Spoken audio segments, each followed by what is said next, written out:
Hello नमस्कार, welcome to अर्थनीती.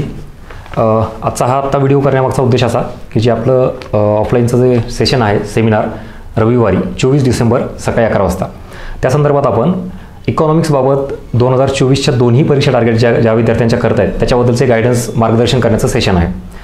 2024मध्ये राज्यसेवा आणि combine एकत्रितपणे आणि सेपरेटली मला ज्या विद्यार्थ्यांच्या इन्क्वायरी आहेत तशा, काही जणांचं टार्गेट राज्यसेवा आहे, काही जणांचं कंबाईन आहे आणि त्यातला असा एक वर्ग आहे की सर आम्हाला दोन्ही द्यायचे आहेत, बॅलन्स कसं ठेवून काय करता येईल.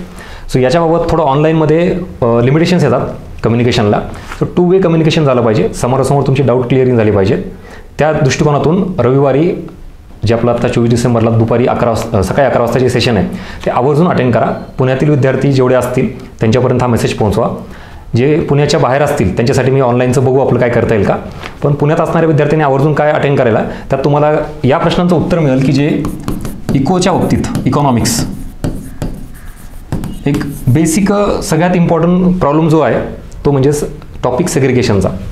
तुम्हाला पूर्वपरीक्षा आणि मुख्य परीक्षा याच्याबाबतचे टॉपिक कुठले आहेत, प्युअरली प्रीसाठी कुठले आहेत, प्युअरली मेन्ससाठी कुठले आहेत आणि कॉमन. त्यातही आता आपलं टार्गेट काय असलं पाहिजे, डेफिनेटली प्रीसाठी. बरं असंही नाही की फक्त प्री करून चालेल का सर, मग मेन्सचा रिझल्ट आला तर काय करणार. ते सांगतोय की मग ह्या दोघांचं बॅलन्स साधून आपल्याला काय करता येईल, जे की प्रीला जास्त आउटपुट मिळालं पाहिजे. तुम्ही जर थोडं जर याच्यात मेन्सचा इकडे घेतला, जे प्रीला आउटपुट नसणारे टॉपिक, तर तुम्ही नुकसान करून घेताय. हा एक मुद्दा आपल्याला डिस्कस करायचा आहे. याच्यासोबत most important point books, reference बुकबाबत जे कन्फ्युजन आहे त्यात मग स्टेट बोर्ड असेल, NCERT असेल किंवा इतर कुठले बुक्स वापरायचे काय, तो मुद्दा. पुढे करंट, सेम करंटचं वेटेज किती, कसं आहे, तुम्ही काय बॅलन्स ठेवलं पाहिजे, बजेट आणि सर्व्हेचा डेटा किती गेला पाहिजे, किती गरजेचं आहे, राज्यसेवेला किती आणि कंबाईनला किती आहे. एकंदरीत इकॉनॉमिक्सबाबतचं सगळं सोल्युशन आपल्याला फेस टू फेस डिस्कस करायचं आहे. त्यासाठीचा हा वर्कशॉपचा आणि सेमिनारचा भाग ठेवलेला आहे. तुम्हाला याच्याबाबत इथं अजून एक महत्त्वाचा मुद्दा मला डिस्कस करायचा आहे. बऱ्याच जणांचं म्हणणं आहे की सर इकॉनॉमिक्समध्ये आम्हाला मार्क्स येत नाहीत, काय नाहीत, किंवा काही जणांना सवय असती मला वाचन करण्यापेक्षा मला नोट्स काढायच्यात. इकोच्या नोट्स त्यातही आत्ता येणाऱ्या पुढच्या ह्या दोन्ही परीक्षेसाठी त्याला तेवढा वेळ आहे का, मग काढण्यासाठी त्याच्यात काय बॅलन्स ठेवलं पाहिजे. कुठलीच गोष्ट डायरेक्टलीच करायची नाही किंवा करायची असं न करता आपल्याला इनपुट आउटपुट रेशो बघावा लागतो. हे इथं त्यातही तुम्हाला मी इथं सोल्युशन देईल. ह्याच्या व्यतिरिक्त तुमचे इकोचे जे काय डाऊट असेल सगळे आपण त्यावर डिस्कस करू. आणि एक या सगळ्या मागचा उद्देश असा आहे, एवढ्या सगळ्या गोष्टीवर जर चर्चा केली तर मग आपल्याला पुढे काय मिळतं, याच्यातून एक प्रॉपर डायरेक्शन 2024च्या ही डायरेक्शन ह्याच्यासाठी की मग तुमचा इथून पुढचा जो काही ड्युरेशन आहे तो कसा युटिलाइज करता येईल इकॉनॉमिक्ससाठी, जेणेकरून की जास्त आउटपुट मिळेल. नाही तर आजपर्यंत तुम्ही ट्रॅडिशनल मेथड तेच करत आलात ना, की जे तुम्हाला वाटतं, जे आत्तापर्यंत दिसतं किंवा कोणी सिनियरने सजेशन केलं तसंच. असं न करता या सगळ्या गोष्टी आपण जे डिस्कस करतोय ना याच्यात 2 महत्त्वाचे फॅक्टर तुम्हाला मी समोर ठेवणार आहे. नंबर 1 आयोगाचा सिलेबस इकॉनॉमिक्सचा आणि most important thing is that PYQ. याच्या बेसिसवर ही पुढची डायरेक्शन आहे. डायरेक्शनमध्ये फॅक्टर्स कुठले कुठले.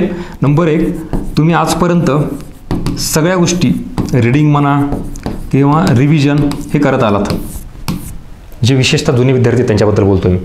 तरीही रिझल्ट का नाही येत, याच्यात परत तुम्हाला कुठला घटक ॲड करावा लागतो, एक म्हणजे PYQ. तरीही रिझल्ट येत नाही. असे आहेत ना बरेच विद्यार्थी, कितीतरी त्यांनी PYQ पाठ झालेले आहेत, एवढं वाचन झालेलं आहे, मग रीडिंग झालेली आहे, रिव्हिजन झालेलं आहे, PYQ झालेलं आहे.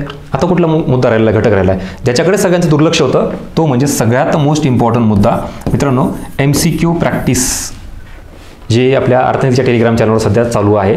डेली क्वेश्चन चालू आहे, डेली. त्याचं कारणच आहे हा जो आहे हा MCQ अप्रोच हा सगळ्यात काय म्हणतो आपण त्याला गेम चेंजर फॅक्टर आहे. लिटरली तुम्ही केलेला अभ्यास, इथं भरपूर रीडिंग केलेली आहे, ॲनालिसिस केलेलं आहे, सगळं खरं आहे. ॲज इट इज आयोगाचे प्रश्न तशा तसे रिपीट होतात का, नक्कीच 1 किंवा 2 होतील, पण 15 पैकी असं सांगा मला 8 आणि 10 आयोगाचे प्रश्न PYQ रिपीट झालेत, होत आहेत का, नाही ना. ह्याचा अर्थ तुम्हाला ह्या सगळ्या गोष्टीतून जशाल तसंच काही रिपीट भेटणार नाहीये, पण कन्सेप्ट तीच असणार आहे. म्हणजे मी नेहमी सांगतो बघा, रिपिटेशन ऑफ दी PYQ आहे का रिपिटेशन ऑफ दी टॉपिक आहे. ऑब्व्हियसली टॉपिक तुम्हाला राष्ट्रीय उत्पन्नावर परत प्रश्न पाहायला मिळतो, सार्वजनिक वित्तावर, कर प्रणालीवर, पण तो वेगळ्या अँगलनी. मग ते वेगळे अँगल म्हणजेच काय, नवीन क्वेश्चन्समधून डेव्हलप होतात तुमचे. तर म्हणायचं MCQ प्रॅक्टिस, न्यू क्वेश्चन्स. तुम्ही कोणी सॉल्व्ह करत असाल तर आवर्जून आपलं अर्थनिकचं टेलिग्राम चॅनल आहे, तुम्हाला कमेंट बॉक्समध्ये त्याची लिंक देईल, तिथे जा आणि क्वेश्चन सॉल्व्ह करा, तुम्हाला डायरेक्शन मिळते. तुम्ही केलेला अभ्यास प्रश्नांच्या स्वरूपात यायला पाहिजे, तुम्ही केलेली कन्सेप्ट ही स्टेटमेंटमध्ये विचारल्यानंतर उत्तर देता आले पाहिजे.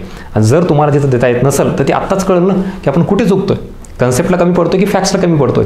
हे सगळ्या गोष्टी बाहेर काढायच्यात आपल्याला आणि दिशा ठरवायची, यासाठी हे सगळं डिस्कशन आपल्या या सेशनमध्ये असेल. सो नक्की आवर्जून जॉईन करा.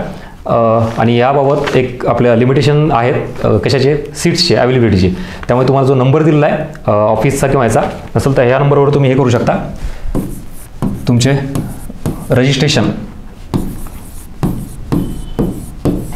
हे जास्त इम्पॉर्टंट आहे, नाही तर परत तुम्ही याल आणि जागा नसणार असं व्हायला नको. त्यामुळे नाव नोंदणी आवश्यक आहे, तेवढं करा. भेटूया रविवारी सकाळी 11 वाजता. Thank you so much.